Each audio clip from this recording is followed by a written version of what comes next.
এই ভিডিওটা শুনেন হযরত হুসাইন রাদিয়াল্লাহু তাআলা আনহুর বিষয়ে কি বলছে। একদিন হুসাইন রাদিয়াল্লাহু তাআলা আনহু আমার রাসূলকে বলতেছেন, না বলেন আল্লাহর কাছে আপনি বেশি দামি নাকি আমি বেশি দামি? তখন আমার রাসূল হেসে হেসে বলে, হুসাইন আমার আল্লাহর কাছে আমি বেশি দামি। তখন হুসাইন বলে, না জান, আমি আল্লাহর কাছে বেশি দামি। কেন জানেন? তখন হুসাইন বলে, না জান, বলুন তো আপনার বাবার নাম কি? তখন আমার রাসূল বলে, আমার বাবার নাম হযরত আব্দুল্লাহ। তখন হুসাইন বলে, আমার বাবার নাম কি জানেন? নানা জান, আমার বাবার নাম হচ্ছে শেরে হুদা মাওলা আলী। সুবহানাল্লাহ। যিনি হযরত রাহমাতাল লিল আলামিনের খাত মুবারকে উঠেছে। আল্লাহু আকবার। শুধু তাই না, আমার রাসূল হাসতে লাগলো। তখন আবার জিজ্ঞেস করতে লাগলো, হুসাইন নানা জান, আপনার মায়ের নাম কি? তখন আমার রাসূল বলে, আমার মায়ের নাম হচ্ছে হযরতে আমেনা। তখন হুসাইন হেসে হেসে বলে, নানা জান, আমার মায়ের নাম কি জানে?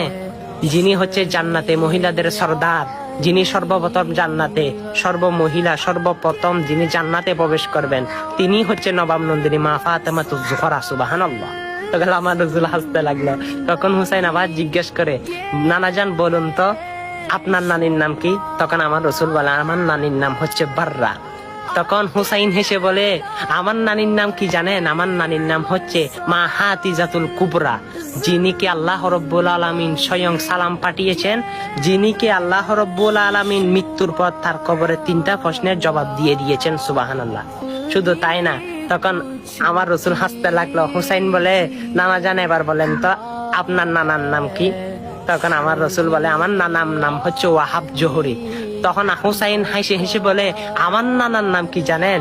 যিনি সরকারে কায়নাত নূরে মুজাসসাম মুহাম্মদুর রাসূলুল্লাহ সাল্লাল্লাহু আলাইহি ওয়াসাল্লাম, যিনি দুনিয়ার বাদশা, যিনি আখিরাতের বাদশা, যিনি শাফায়াতের কান্ডারি, রাহমাতাল লিল আলামিন। আল্লাহু আকবার। সকল নবীদের সর্দার। তখন আমার রাসূল বলে ফেলল, হুসাইন দেখলাম, আমি বুঝলাম তুমি আমার থেকে বেশি দামি। আল্লাহু আকবার। দেখেন আমার রাসূল হুসাইনকে কত ভালোবাসতো। সিজদায় গেলে হুসাইন সিজদায় গেলে আমার রাসূল হুসাইনের গার মুবারকে সিজদায় গেলে হুসাইন আমার রাসূলের গার মুবারকে বসে থাকতো। আমার রাসূল সিজদা থেকে মাথা তুলতো না। সুবহানাল্লাহ। এই সুন্দর সুন্দর ইতিহাসগুলো মানুষের কাছে পৌঁছান, আমার রাসূলের শাফায়াত হাসরের ময়দানে পাবেন। আমিন।